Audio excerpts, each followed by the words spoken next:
I've also learned in my work and on a boat that consistency and holding course until the conditions really call for change really builds spirit among the team, because then your team members can rely on you. If you're changing your mind all the time, people don't really want to follow you.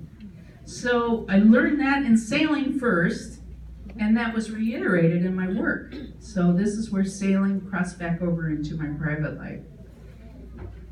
In anything I've done, on the boat, at work, in my personal life, managing health issues, etc., I've always found that if I make any changes with the safety, comfort, and efficiency of myself, my boat, my crew in mind, then, and also if I'm confident and decisive in doing that, then people will gladly follow and be a part of the change and actually lead with me through that change. It's very important.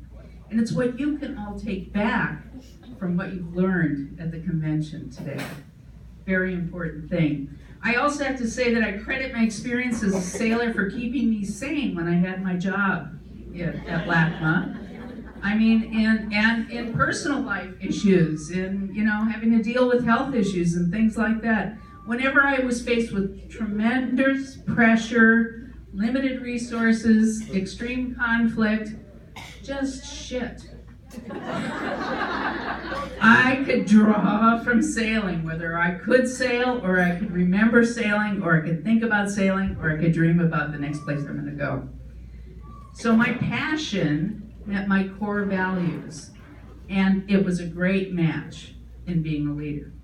But that's me. And I also got to say now, because there's a lot of people in the room who are going to tell you how it is when I sit down to finish my ice cream, that sailing aboard my boat is not always a spirited, enlightening, and gratifying experience for all those around me.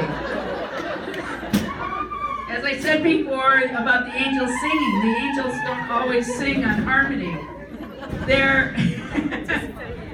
The truth is, I am demanding, I'm direct, I'm precise, and I love nothing more than pushing myself, my crew, equipment, and nature to its absolute limits. And I also understand, while I expect that not everyone has that same sailing experience, and all I expect is for everyone to do their best. And that's a good thing for you to adopt as you get on a board.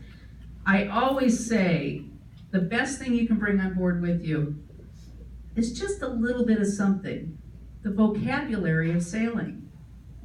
Learn a few words, bring them on board. It means so much to the rest of the team. If you say you know what's going on, and you say you know the difference between port and starboard and bow and stern, it really makes a difference. Also, take an interest in the overall flow plan. Take an interest in where you're going, what's up, and act intentionally when it comes to safety. Be very intentional about safety. That sends a great message. Also, be tuned in to the comfort and to the enjoyment of the rest of the crew on board. It's not about you, it's about us when you come on a sailboat. You do that, you'll always be invited back on any boat you get on. I am a particular type of leader, while a pain in the ass. I also rely on, I know that people have many different styles, and that I'm not the right person for some people. And I know that the styles they bring to the boat take care of all the weaknesses that I have. And so I take what I've learned in my work, the study of leadership, and I sort of apply it to the people that get on board. I give them labels, okay? And I'm going to teach you today how to assess yourselves as leaders and how to decide what type of leader you are, and then how to get along with leaders who are of different types. So I'm doing this without slides, so bear with me. First, I want you to draw in your mind a north-south arrow and then an east-west arrow, okay? All right, you got it? So north-south arrow, east-west arrow. Okay? So At the north, on the top of your north arrow, you are very expressive. So if you're the kind of person who likes to talk and tell people stuff, and you like to you're very expressive in everything you do, you're going to be at the top in the north part of that arrow. If you're the kind of person who's reserved and you kind of hold back and you don't talk very much, you're going to be in the south of the arrow. Okay? Got that? Now let's go east and west. If the way you approach problems is methodically, a little bit more slowly, collecting data, etc., you're on the east side of the arrow. And if the way you solve problems is fast and decisive and ba-boom, ba-boom, ba-boom, you go on, you do it, you move on, you're over on the west side of the arrow. Okay? You're fast over there on that side. Now, you still got your picture, north, south, east, west. You're thinking about yourselves? Okay. Now, I need a show of hands. Would everyone that is reserved in their manner, not talking so much, hold it to yourself a bit, and fast in the way you process problems, would you please raise your hand? So, reserved in manner, fast in problems. Raise your hand. Okay? All right, you got it? You're reserved? Yeah. Get those. Reserved is like a hand in the air, people. It's not like this. It's a hand in the air. Okay? Okay? Reserved and fast. All right, we're going to go fast. All right. So you're Group A. Remember that. Group A. And guess what you're called? Not losers? No, not losers. Guess what you're called? You're sovereign leaders. Okay? You are the queens. Okay? How do I know you're the queens? Because you're queens of your kingdom. You have no patience, right? For people who come to you, with their ideas.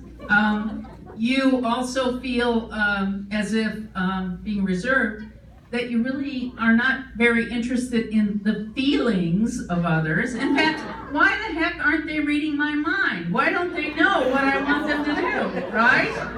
Okay, sovereign leaders, do you agree? Do you agree?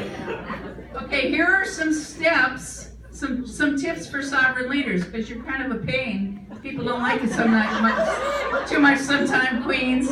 Here's some tips. When you're working with other people, give step-by-step instructions. Don't just say, we're going that way. Say, we're going to come about. The jib will move to the center of the boat. We'll release the sheet here. We'll pull the sheet in over here. Give step-by-step instructions, sovereign leaders. It'll make you much more successful. Also, sovereign leaders, slow down so people can catch up. They have a very hard time, and they're afraid of you. They have a very hard time of processing what you do, so keep that in mind. You guys, you sovereign leaders that raised your hand, you're laughing because you know it's true. I can see, hit the nail on the head. Take time to listen and get input from others. Very important, sovereign leaders, so keep that up. All right, the rest of us that are not sovereign, you got to work with these people. So here's how to get an A from a sovereign leader. Focus on the task and the results.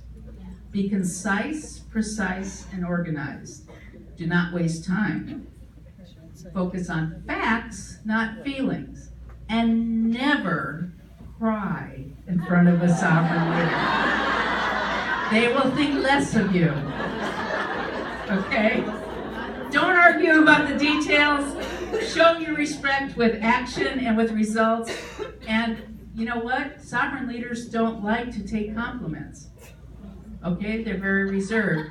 I would say that Gail Hine is probably a sovereign leader, although she might not admit it. She does admit it. She is the queen. All right, great. She does not like to take compliments. Our sovereign leader.